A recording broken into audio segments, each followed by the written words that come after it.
Hello friends, स्वागत है आपका हमारे YouTube channel study smart IQ में। और आज मैं आपको आरपीएफ एसआईयू कांस्टेबल 2024 के लिए जीके जीएस के इंपॉर्टेंट एमसीक्यू बताने जा रही हूँ। तो चलिए स्टार्ट करते हैं। तो आज का हमारा फर्स्ट क्वेश्चन है, प्राचीन शहर चंपा को डैश महाजनपद की राजधानी माना जाता है। प्राचीन शहर चंपा को, तो इसका सही आंसर होगा ऑप्शन सी अंग।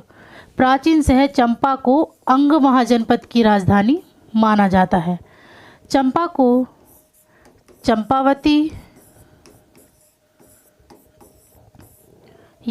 और इससे पहले मालिनी के नाम से जाना जाता था। पहले मालिनी के नाम से जाना जाता था। ठीक है, चंपा, चंपावती और इससे पहले मालिनी नाम से। चलिए नेक्स्ट करते हैं। कौन सी रक्त वाहिकाएं ऑक्सीकृत रक्त को हृदय से शरीर के अन्य भागों में पहुंचाती हैं? ऑक्सीकृत रक्त को, तो इसका सही आंसर होगा ऑप्शन बी धमनियाँ। नेक्स्ट है, निम्नलिखित में से किस भारतीय राज्य में 100 ड्रम महोत्सव मनाया जाता है? 100 ड्रम महोत्सव, तो इसका सही आंसर होगा ऑप्शन बी मेघालय। 100 ड्रम महोत्सव को बांग्ला फेस्टिवल के नाम से भी जाना जाता है। ठीक है, चलिए नेक्स्ट करते हैं। Abhinav Bharat the secret revolutionary society 1904 में निम्नलिखित किसके द्वारा आयोजित किया गया था? Abhinav Bharat the security revolutionary society 1904, तो इसका सही आंसर होगा ऑप्शन बी डी सावरकर। चलिए नेक्स्ट करते हैं। समूह 16 के तत्व के सबसे बाहरी कोश में कितने इलेक्ट्रॉन होते हैं? तो कितने इलेक्ट्रॉन होते हैं? तो इसका सही आंसर होगा ऑप्शन डी 6। चलिए नेक्स्ट करते हैं। भारतीय संविधान के किस अनुच्छेद के अनुसार राष्ट्रपति मृत्यु दंड को क्षमा कर सकता है? राष्ट्रपति मृत्यु दंड को, इसका सही आंसर होगा ऑप्शन सी अनुच्छेद 72। चलिए नेक्स्ट करते हैं। निम्नलिखित पंचवर्षीय योजना में कौन सी योजना अनावृष्टि और 2 युद्धों के कारण प्रभावित हुई? तो इसका सही आंसर होगा ऑप्शन बी तीसरी पंचवर्षीय योजना। और तीसरी पंचवर्षीय योजना 1961 से 66 तक चली और इसका नेतृत्व पंडित जवाहरलाल नेहरू ने किया। पंडित जवाहरलाल नेहरू ने।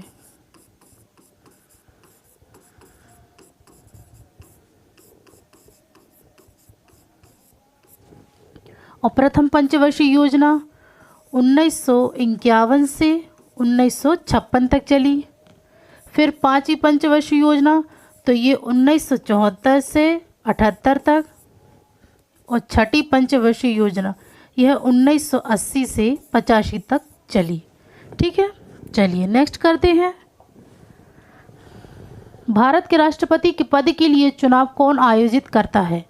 तो इसका सही आंसर होगा ऑप्शन बी भारत का निर्वाचन आयोग। ठीक है, चलिए नेक्स्ट करते हैं। दिल्ली सल्तनत काल में तवाक़त ए नसीरी की रचना किसने की थी? तवाक़त ए नसीरी। ठीक है, तो इसका सही आंसर होगा ऑप्शन सी मिनहाज ए सिराज। ठीक है, तो ये गुलाम वंश का दरबारी था। और गुलाम वंश के शासक कौन थे? नसीरुद्दीन महमूद और रजिया सुल्तान।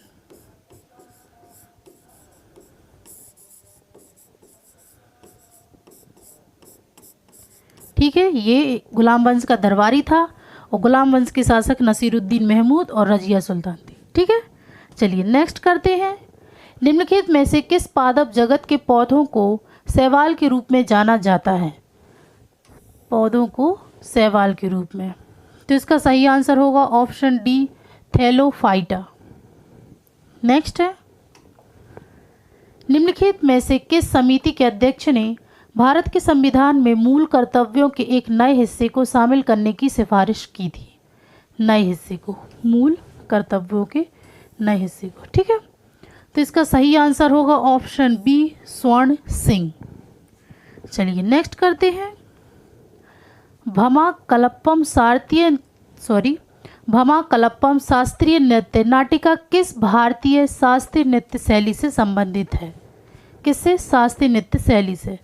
तो इसका सही आंसर होगा ऑप्शन बी कुचिपुड़ी। और ये कहाँ का शास्त्रीय नृत्य है? तो ये है आंध्र प्रदेश का। और सत्रिया असम का, मोहिनीअट्टम केरल का और उड़ीसी उड़ीसा का। ठीक है, चलिए नेक्स्ट करते हैं। निम्नलिखित में से कौन ब्रिटिश भारत में भारतीय सिविल सेवा में भर्ती होने वाले पहले भारतीय थे?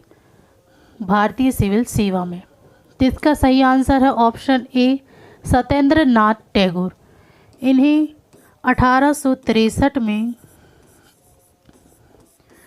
ICS के लिए चुना गया था। ठीक है, पहले। फिर ये रविंद्रनाथ टैगोर के बड़े भाई हैं। रविंद्रनाथ टैगोर को पहले भारतीय और पहले एशियाई कहा जाता है।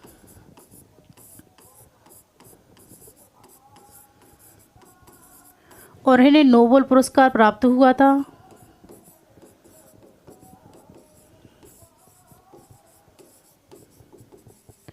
उन्नीस 1913 में साहित्य के लिए।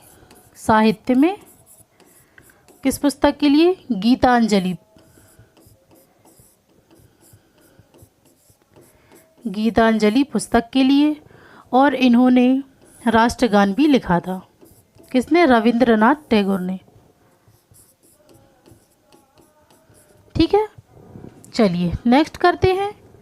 एक पराश्रव्य ध्वनि तरंग की आवृत्ति डैश से अधिक होती है? पराश्रव्य ध्वनि। ठीक है, तो इसका सही आंसर होगा ऑप्शन सी 20,000 हर्ट्ज। चलिए नेक्स्ट करते हैं। निम्नलिखित में से दूसरा सबसे बड़ा फाइलम कौन सा है? दूसरा सबसे बड़ा फाइलम, तो पहला तो है आर्थ्रोपोडा और इन्होंने पूछा है दूसरा, तो दूसरा है मोलस्का। ठीक है, चलिए नेक्स्ट है। भारत में लोकसभा अध्यक्ष और उपाध्यक्ष का पद कब उत्पन्न हुआ? तो इसका सही आंसर है ऑप्शन डी 1921 में। और यह भारत सरकार अधिनियम द्वारा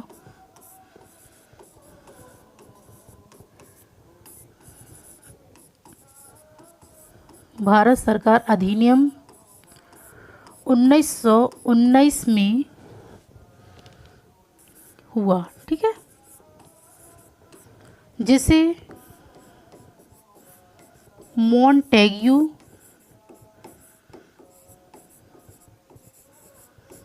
चेम्सफोर्ड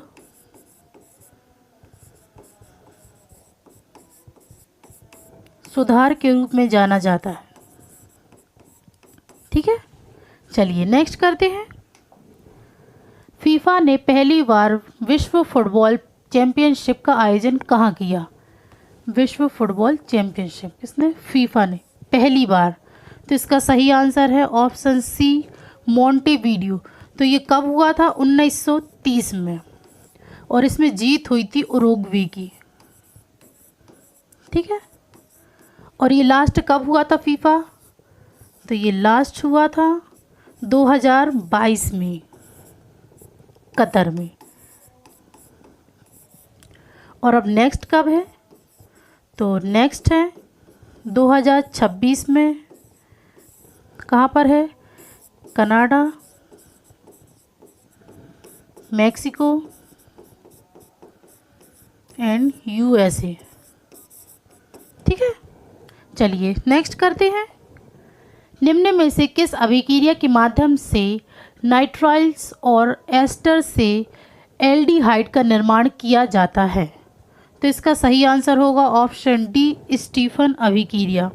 चलिए नेक्स्ट करते हैं। नेक्स्ट है सामान्य कर परिवर्जन रोधी नियम का प्रस्ताव पहली बार पेश किया गया? तो ये कब किया गया था? ये किया गया प्रत्यक्ष कर संहिता 2010 में। ठीक है, चलिए नेक्स्ट करते हैं। निम्नलिखित में से किस अनुसूची में राज्यसभा में राज्यों और केंद्र शासित प्रदेशों को सीटों के आवंटन का उल्लेख है? किसका? सीटों के आवंटन का। तो ये है चौथी अनुच्छेद में, चौथी अनुसूची में, सॉरी हाँ, चौथी अनुसूची में। चलिए नेक्स्ट करते हैं।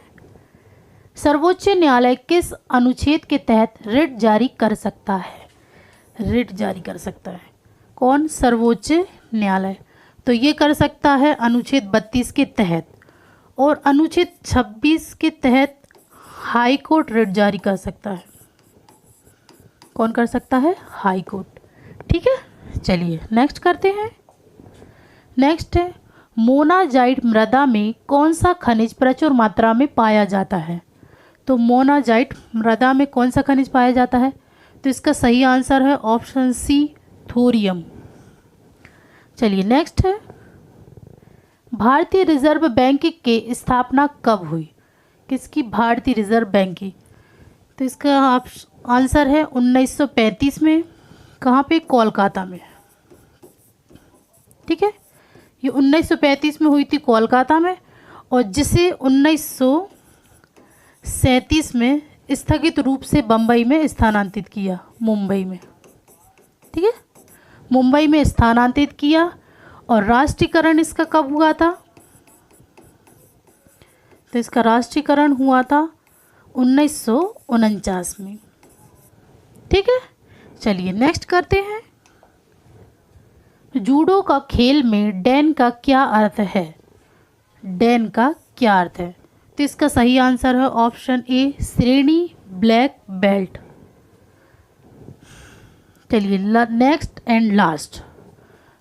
विक्टोरिया झील किस महाद्वीप में स्थित है? तो विक्टोरिया झील है ऑप्शन बी, अफ्रीका में। ठीक है, अफ्रीका महाद्वीप में।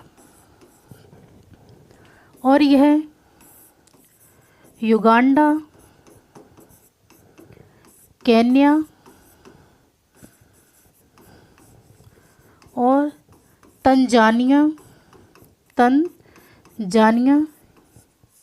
की सीमा पर स्थित है। कहाँ पर है? युगांडा, केन्या और तंजानिया की सीमा पर स्थित है।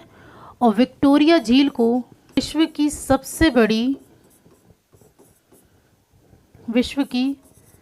सबसे बड़ी उष्णकटिबंधीय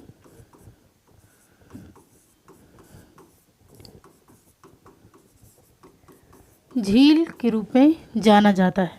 ठीक है, तो आज के लिए बस हमारे इतने ही क्वेश्चन। तो आई होप आपको ये वीडियो पसंद आई हो। तो ऐसे ही वीडियो देखने के लिए हमारे चैनल को लाइक करें, शेयर करें, सब्सक्राइब करें। Thank you.